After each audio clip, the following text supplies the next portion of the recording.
ऋषिपथ है ये ऋषिपथ है, ऋषिपथ है ये ऋषिपथ है।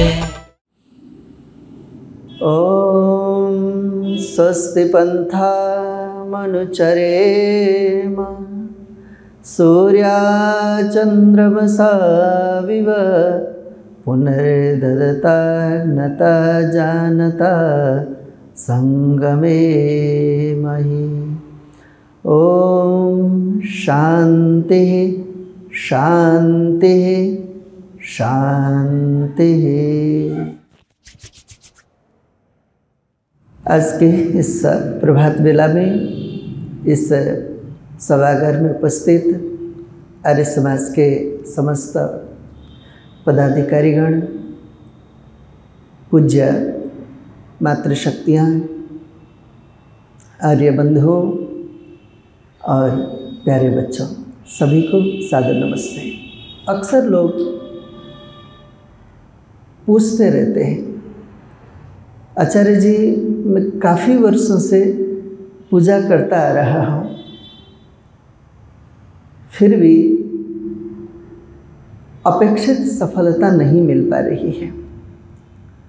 मैं पूछता हूँ कि किस तरह की सफलता? वो कहते हैं कि हमारे अंदर के काम, क्रोध, लोभ, मोह, मदमात्सर्य बिल्कुल भी कम नहीं हो रहा है। दूसरी बात, कोई आर्थिक उन्नति भी नहीं हो पा रही है। तीसरी बात, आत्मिक उन्नति जिसे हम साक्षात्कार कहते हैं वह भी नहीं हो पा रहा है। ऐसा क्यों? कई लोग पूछते हैं कि जी हम तो हमेशा भगवान की पूजा करते रहते हैं, भगवान की उपासना करते हैं, भगवान से खूब प्रार्थना भी करते हैं, उसके बावजूद भी हमारे जीवन में ऐसी ऐसी घटनाएं घटी। ये घटनाएं तो नहीं घटनी चाहिए थी। भगवान हम पर ही ऐसा क्यों करता है? कुछ लोग पूछते हैं कि जी कितने दिनों से हम पूजा करते आ रहे हैं, लेकिन मन में शांति नहीं मिल पा रही है, चैन की नींद सो नहीं पाते हैं। क्यों ऐसा हो रहा है? क्या आध्यात्मिक बनने से, क्या आस्तिक बनने से ये चीज़ें नहीं मिल सकती? क्योंकि जो नास्तिक कहलाते हैं उनके जीवन में धन संपत्ति भी देखने को मिलती है, उनके पास पद प्रतिष्ठा भी देखने को मिलती है। तो ऐसा क्यों हो रहा है? तो उन लोगों को मैं एक ही जवाब देता हूँ, आप जिस तरह से पूजा कर रहे हैं संभवतः वह सही नहीं होगी। आपकी जो समझ है संभवतः उसमें कहीं न कहीं कोई न कोई त्रुटि होगी। आपने ईश्वर का जो स्वरूप समझ रखा है संभवतः उसमें कहीं न कहीं भूल हुई होगी। आप अपने ज्ञान को सही कीजिए, ईश्वर के स्वरूप को सही सही तरीके से समझ लीजिए और ठीक तरीके से पूजा कीजिए। निश्चित रूप में आपको सफलता मिल जाएगी। लेकिन याद रखना, सफलता से तात्पर्य केवल भौतिक चीज़ें मिलना ही नहीं है। सफलता से तात्पर्य उस परमपिता परमात्मा के प्रति मन में अनन्य श्रद्धा का उत्पन्न होना, उस ईश्वर का साक्षात्कार होना, जीवन और जगत से संबद्ध रहस्यों का एक के बाद एक अनावृत होते चलना, रहस्यों का बोध होते चलना और सदा ज्ञान में रमण करना, यह वास्तव में सफलता है। बाहर की जो चीज़ें हैं वो तो आज है, कल नहीं रहेंगी, आज नहीं है कल मिलेंगी, उतार चढ़ाव आता ही रहता है। लेकिन हर उतार चढ़ाव के बीच में ईश्वर के प्रति हमारी जो आस्था है, ईश्वर की महिमा का जो हमारे अंदर बोध है, वह किसी भी तरह से कम नहीं होना चाहिए। और यदि हम ईश्वर से बढ़कर और किसी को मानने लगते हैं तो समझना कि अभी हमें उसके सच्चे स्वरूप का कोई बोध नहीं हो रहा है। यदि हम अभी भी ईश्वर को न चाह करके उसकी बनाई हुई चीज़ें चाहते हैं तो समझना कि अभी भी हमें ईश्वर से मोहब्बत नहीं हुआ है, अभी भी उसके प्रति हमारे मन में श्रद्धा नहीं जग पाई है, अभी भी हमारे अंदर सत्य प्रतिष्ठित नहीं हुआ है। तो फिर वे पूछने लगते हैं कि ठीक है जी, फिर पूजा है क्या? सामान्यतया पूजा शब्द का जो प्रयोग है वह सत्कार के लिए किया जाता है, यथा योग्य सम्मान के लिए किया जाता है। लेकिन इससे भिन्न अर्थों में भी पूजा शब्द का प्रयोग होता है। जैसे कोई बदमाश है तो हम कह देते कि इसकी पीठ पूजा कर दो, तो वहाँ पर पूजा का अर्थ उसका सम्मान नहीं है, वहाँ पर दंड है।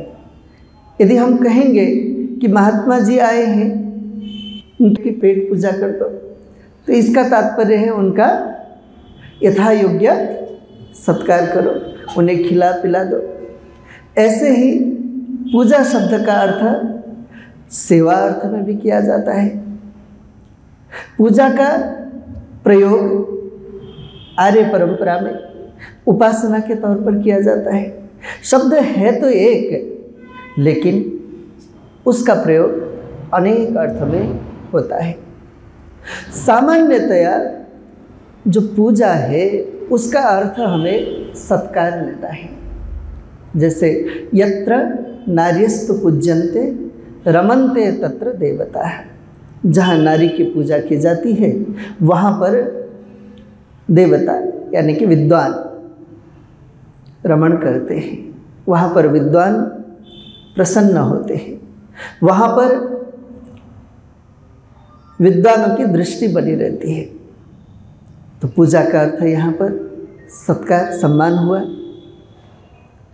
जैसे हम किसी के यहाँ जाएंगे तो वो हमारी पूजा करेंगे, यानी कि हमें कुछ खिला पिला देंगे।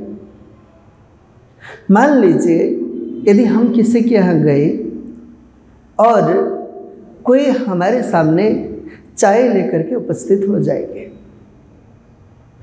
मान लीजिए यदि हम चाय पीते नहीं हैं तो उस अवस्था में क्या हम प्रसन्न हो सकते हैं? इस बात को भी ध्यान में रख लीजिए कि पूजा इसलिए की जाती है कि सामने वाले से हम ज्ञान का ग्रहण कर सके। यदि हम चाय पीते नहीं और सामने वाला चाय लेकर के आता है तो उस अवस्था में हमारी पूजा नहीं हो सकती। मान लीजिए कोई चाय पीता हो, लेकिन यदि हम सही समय पर चाय लेकर के नहीं जाएंगे, कोई हमारे यहाँ ठहरा हुआ है और सुबह सुबह 4 बजे हम उसके पास चाय लेकर के पहुँच गए, तब भी वह उससे संतुष्ट नहीं हो सकता, तब भी उसकी पूजा सही ढंग से नहीं हो सकती। ऐसे ही कोई अतिथि हमारे घर पे आया, हम चाय लेकर के उसके सामने गए और साथ में एक बाल्टी में भर करके भी लेके गए, बोले कि जी चाय जितने मर्जी पीते जाओ, आपके आने से हम बड़े प्रसन्न हैं और हम चाहते हैं कि आप खूब चाय पिए। व्यक्ति अपना अपमान समझेगा या सम्मान समझेगा? निश्चित रूप में अपमान समझेगा, खुश नहीं होगा, प्रसन्न नहीं होगा। तो कहने का आशय क्या है? मैंने 2-3 जो उदाहरण दिए, इससे हम 2-3 बातें निकाल सकते हैं कि पूजा होने के लिए सबसे पहले हमें जिसकी पूजा की जा रही हो, जिसका सत्कार किया जा रहा हो, उसकी आवश्यकता को समझना आवश्यक है कि उसकी आवश्यकता क्या है। एक नंबर में जो चाय पीता हो उसको चाय देनी है, जो फल खाता हो उसे फल देने हैं, जिसे भोजन की आवश्यकता हो उसमें भोजन करा देने हैं, जिसे केवल पानी चाहिए उसे पानी देना है। आवश्यकता को समझने हैं। दूसरे नंबर में समय काल, उस समय किस चीज़ की आवश्यकता है वह हमें ध्यान में रखने हैं। जैसे कोई व्यक्ति प्रातःकाल घर पे आता है तो उसे हम नाश्ते के विषय में पूछते हैं, दोपहर को आ रहा है खाने के विषय में पूछते हैं, सायंकाल को आ रहा है तो हम हल्का फुल्का नमकीन आदि पूछते हैं। समय की बातें, काल को भी ध्यान में रखना चाहिए। और तीसरी बात मात्रा, कितनी मात्रा में हमें सामने वाले के पास, उसके समक्ष चीज़ों को प्रस्तुत करना है, ये जानना है। अन्यथा न तो वह प्रसन्न होगा, न ही वह हमारी बुद्धिमत्ता मानी जाएगी, वह हमारा अपयश का भी कारण बन सकता है। क्योंकि कोई व्यक्ति आया, उसके सामने हमने ढेर सारी चीज़ें ले जाके रख दी, अब यदि उसने सुना हो खाओ मनभर छोड़ो न कणभर, अब पूरा खाना है और एक कण भी छोड़ना नहीं, अन्न का अनादर नहीं करना है, तो उस अवस्था में अब वो खाएगा लेकिन बीमार पड़ जाएगा। लोग पूछेंगे कि ऐसा कैसे, तो यही बोलेगा ना कि फला के घर में गए थे, उन्होंने बहुत खिला दिया, या उनके यहाँ खाना खाने के बाद में बीमार पड़ गया, तो हमारा भी अपयश हो जाएगा। तो कहने का आशय क्या है कि पूजा करने के लिए पूजा करने वाले को 3 चीज़ों का विशेष करके ध्यान में रखने होते हैं। एक तो आवश्यकता, दूसरा काल समय, और तीसरा मात्रा। ये 3 चीज़ों का ठीक ठीक बोध करना होता है। मैंने फिर उन लोगों से पूछा, या अक्सर मैं पूछा करता हूँ कि बताओ आप किसकी पूजा करते हो? उन्होंने बोला कि जी पूजा तो हम भी भगवान की करते हैं। मैंने बोला अच्छा, अच्छी बात है, लेकिन क्या आपने भगवान के स्वरूप के विषय में कभी सुना है? तो वो पूछते हैं कि हाँ जी पता है, भगवान तो सर्वत्र व्याप्त है, हर कण में व्याप्त है। और क्या क्या सुन रखे हो? वो कहते हैं कि जो है कोई ऐसे स्थान नहीं है जहाँ भगवान ना हो, और इस सारे सृष्टि के रचयिता भी भगवान है, सबको बनाने हारे वह ही है। और आप लोगों ने कई बार यजुर्वेद के 31वें अध्याय का यह मंत्र सुने भी होंगे। ओम सहस्रशीर्षा पुरुषः सहस्राक्ष सहस्रपात् सभूमिं सर्वतः स्पृत्वा तिष्ठत् दशांगुलम। वह परम पुरुष 1000 सिरों वाला, 1000 आँखों वाला, 1000 पैरों वाला है। वह समस्त भूमंडल एवं ब्रह्मांड को चारों ओर घेर करके भी 10 अंगुल फिर भी बचा रहता है। सब जगह वह है, सारे ब्रह्मांड में वह है। अभी आप हम जहाँ बैठे हैं, यह रुड़की के अंदर की एक जगह है, उत्तराखंड का एक पार्ट है। कई प्रदेश मिलकर के राष्ट्र बनता है, कई राष्ट्र मिलकर के विश्व, एक ग्रह पृथ्वी, कई ग्रह मिलकर के एक सौरमंडल, कई सौरमंडल मिलकर के एक आकाशगंगा, और कई आकाशगंगाएं, अनंत आकाशगंगाएं मिलकर के ब्रह्मांड। और इस मंत्र में क्या कहा जा रहा है कि वह ईश्वर 1000 पाद वाला है, 1000 सिर वाला है, 1000 आँखों वाला, 1000 कानों वाला है। सारे ब्रह्मांड में वही व्याप्त है। और इसके अतिरिक्त भी कुछ है, वो 10 अंगुल है।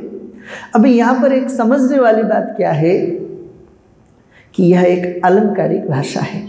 ऐसे इस सूक्त में, क्योंकि यह सूक्त पूरा का पूरा पुरुष सूक्त कहलाता है, उस पुरुष के विषय में इसमें वर्णन है जिसे महर्षि पतंजलि पुरुष विशेष कहते हैं। क्लेश कर्म विपाकशय अपरामृष्ट पुरुष विशेष ईश्वर। जिस ईश्वर को महर्षि पतंजलि पुरुष विशेष कह रहे हैं उसे वेद में पुरुष की संज्ञा दी गई है और पूरा का पूरा सूक्त उस पुरुष के स्वरूप का वर्णन कर रहा है। ऐसे ही इसी सूक्त में एक मंत्र आता है 31वें अध्याय के 3रा मंत्र है, एतावानस्य महिमानो जायांस पुरुषः पादोस्य विश्वभूतानि त्रिपादस्यामृतं दिवि।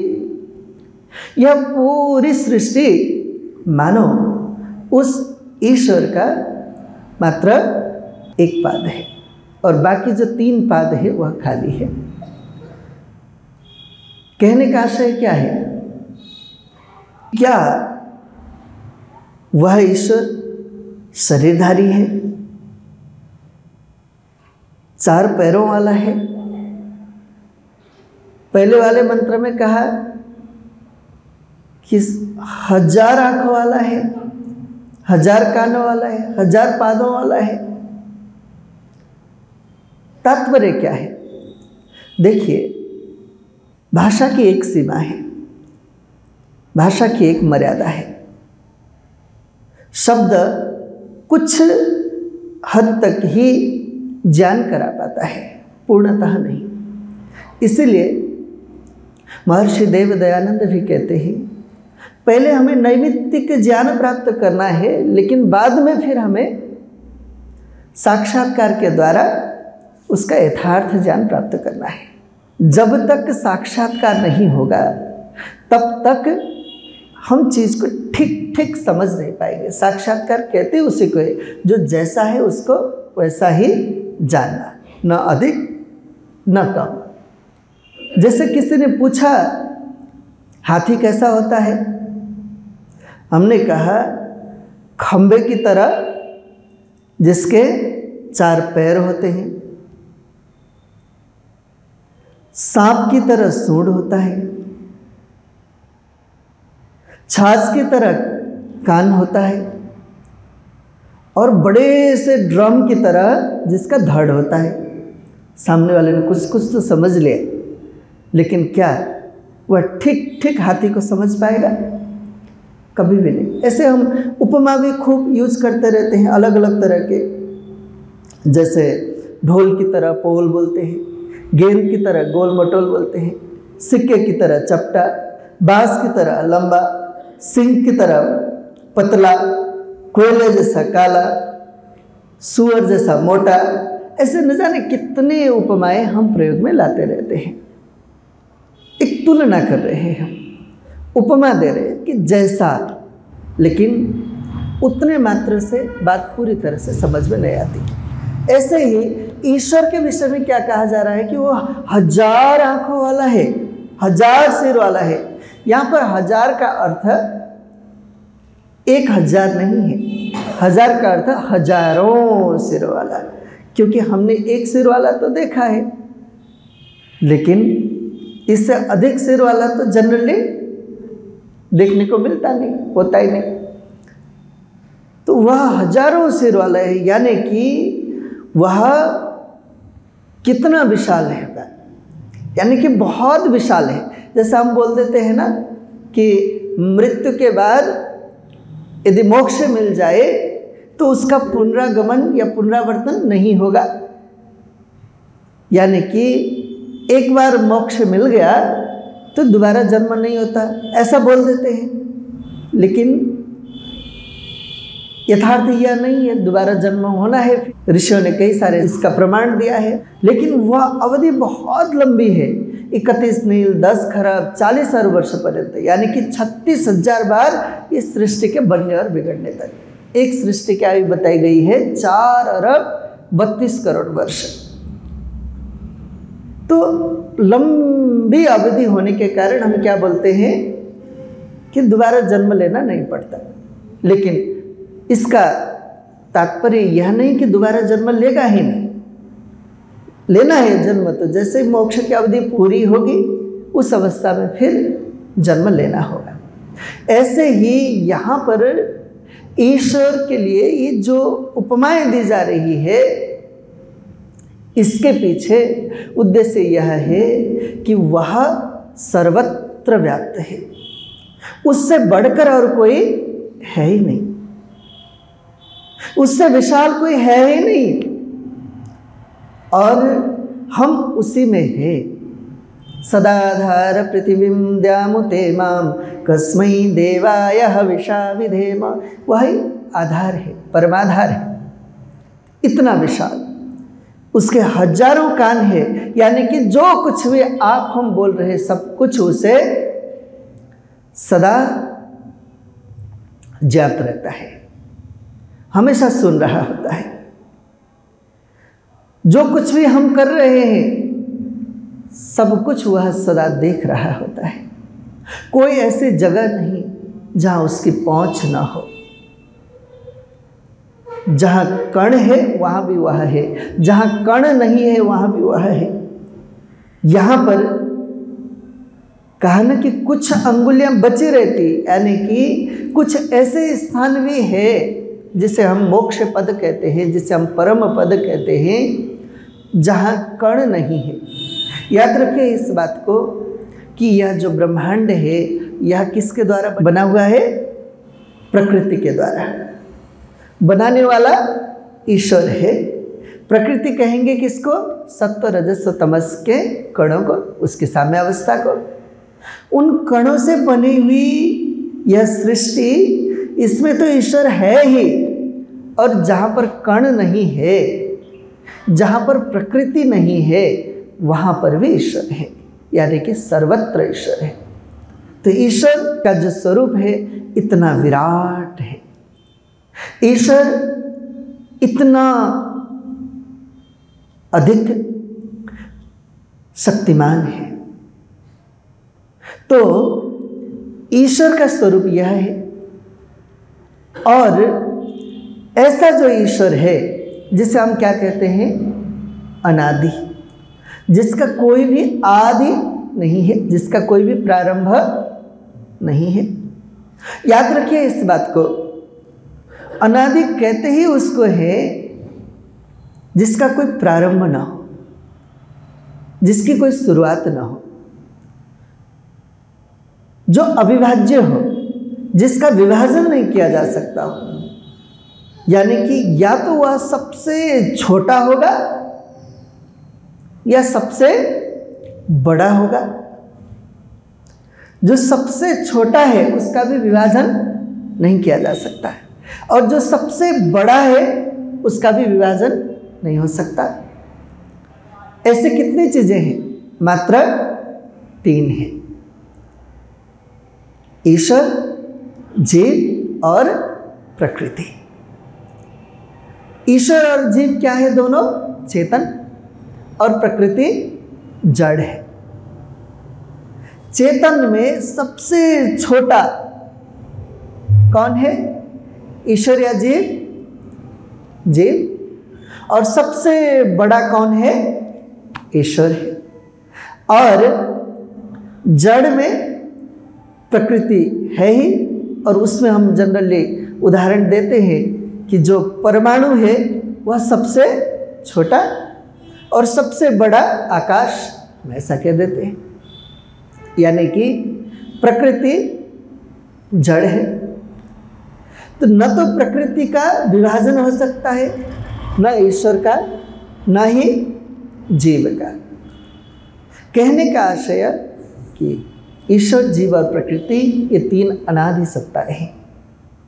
तो जो ईश्वर अनादि है, जो सर्वशक्तिमान है, जो इस सृष्टि के रचयिता है, सृष्टि को बनाने वाला है, जो हरेक कर्म का फल पक्षपात रहित होकर के देने वाला है, जो पुरुष विशेष है, उस ईश्वर की पूजा करनी चाहिए। अब ये तो पता चला कि ईश्वर कैसा है, उसका स्वरूप पता चल गया। याद रखिए, जब तक हमें किसी के स्वरूप का ठीक ठीक पता नहीं होगा, उसकी पूजा भी ठीक ठीक से नहीं हो सकती। जैसे रास्ते में कितने सारे लोग चल रहे होते हैं, हो सकता है उनमें से कई सारे बड़े अद्भुत विद्वान हो, कई सारे ऐसे हो जो परम योगी हो, लेकिन उनका परिचय न हो तो क्या उन्हें हम नमस्ते कहेंगे? सामान्यतया नहीं कहेंगे। यदि मान लीजिए देश के प्रधानमंत्री यहाँ पर आ रहे हैं, यह सूचना मिल गई समाज को, तो पूरी तैयारी होगी कि नहीं? हर तरह से हम तैयारी करेंगे ना। और रोज बाकी लोग तो आ ही रहे होते हैं, जा रहे होते हैं, कोई तैयारी विशेष की जाती है क्या? नहीं। क्यों? क्योंकि पूजा करने के लिए पहले उसका स्वरूप का ज्ञान होना आवश्यक है।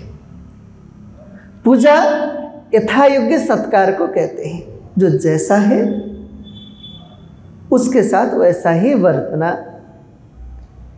यथायोग्य बरतना, यही तो पूजा है। ईश्वर का स्वरूप का ज्ञान हो गया तो अब हम ईश्वर के साथ वैसा ही बरतेंगे। यदि उसके स्वरूप का ज्ञान न हो तो हम उसके साथ वैसे ही फिर व्यवहार करते रहते हैं, और वह व्यवहार उसके प्रतिकूल भी हो सकता है।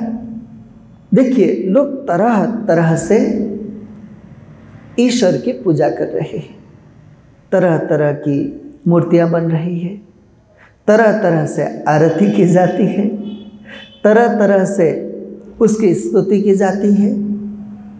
हम उसका विरोध नहीं कर रहे हैं, हम बस ये कह रहे हैं कि यदि स्वरूप सही है तब तो सही है। स्वरूप गड़बड़ है, स्वरूप यदि आपको समझ में नहीं आया है और आप यदि पूजा कर रहे हो तो इसका मतलब वहाँ पर कहीं ना कहीं त्रुटि हो रही है, कहीं ना कहीं भूल हो रही है। स्वरूप को जानो और उसके अनुकूल सत्कार करो, उसके अनुकूल व्यवहार करो। अब यह समझने वाली बात क्या है कि ईश्वर की आवश्यकता है क्या, क्योंकि पहले ही हम इस निष्कर्ष में पहुंच चुके हैं कि 3 चीज़ों की जानकारी होनी चाहिए। उसकी आवश्यकता, जिसकी पूजा की जा रही है, काल और मात्रा। तो ईश्वर की आवश्यकता क्या है, पहले हमें ये समझना है। क्या ईश्वर को फल की आवश्यकता है? सारा कुछ तो बनाने वाला वही है। किसी फूल की आवश्यकता है? वो भी उसकी रचना है। तो ईश्वर को किसकी आवश्यकता है? इस धरती में जो भी पदार्थ है, एक भी पदार्थ की आवश्यकता उसे नहीं है, क्योंकि वह पदार्थ के निर्माता है। प्रत्येक वस्तुओं के रचयिता वह ही है। उसको उसके रचना के द्वारा हम उसे कैसे सम्मान करेंगे?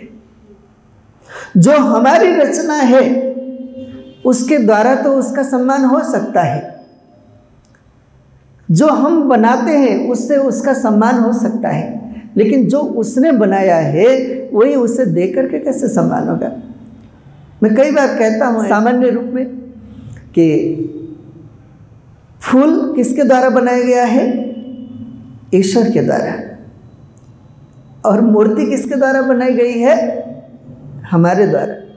तो भैया, मूर्ति में फूल चढ़ाना नहीं, फूल में मूर्ति चढ़ा दो भले ही, क्योंकि फूल ईश्वर का बनाया हुआ है, मूर्ति हमारा बनाया हुआ है। उसके सम्मान में जो हमने बनाया वो देंगे ना। जैसे किसी के घर पे हम जाएंगे तो जो चीज़ हमने बनाए है वो हम लेकर के जाएंगे ना, बोलेंगे हम अपने हाथ से बना के ले आए जी। बोले जो आपने बना करके हमारे घर पे भेजे थे हम वही वापस लेके आए, ऐसा तो नहीं करते।